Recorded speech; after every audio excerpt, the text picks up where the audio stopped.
সারা দেশের ন্যায় গোপালগঞ্জে আজ নানা আয়োজনে নতুন করে স্পোর্টস 2026-এর উদ্বোধন করা হয়েছে। আজ শনিবার 2 মে বিকেলে গোপালগঞ্জ স্টেডিয়ামে প্রধান অতিথি হিসেবে এ অনুষ্ঠানের উদ্বোধন করেন গোপালগঞ্জ 1 আসনের সংসদ সদস্য ও বিএনপির কার্যনির্বাহী কমিটির সহ সাংগঠনিক সম্পাদক মোহাম্মদ সেলিমুজ্জামান মোল্লা।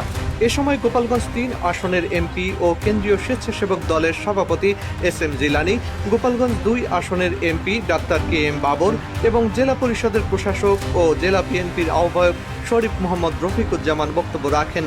গোপালগঞ্জের অতিরিক্ত জেলা প্রশাসক সার্বিক এস.এম. তারেক সুলতান এর সভাপতিত্বে অনুষ্ঠিত উদ্বোধনী অনুষ্ঠানে জেলা প্রশাসন, পুলিশ প্রশাসন, জেলা বিএনপি সহ সহযোগী সংগঠনের নেতৃবৃন্দ উপস্থিত ছিলেন।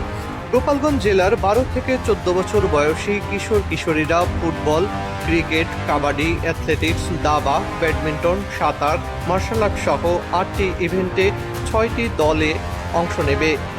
আজ শনিবার প্রথম দিনের ফুটবল খেলা অনুষ্ঠিত হয়। খেলায় মুকসুদপুর উপজেলার কিশোর দল 1-0 গোলে কাশিয়ানী উপজেলার কিশোর দলকে পরাজিত করে এবং একইভাবে মুকসুদপুর কিশোরী দল 1-0 গোলে কাশিয়ানী উপজেলার কিশোরী দলকে পরাজিত করে বিজয়ী হওয়ার গৌরব অর্জন করে।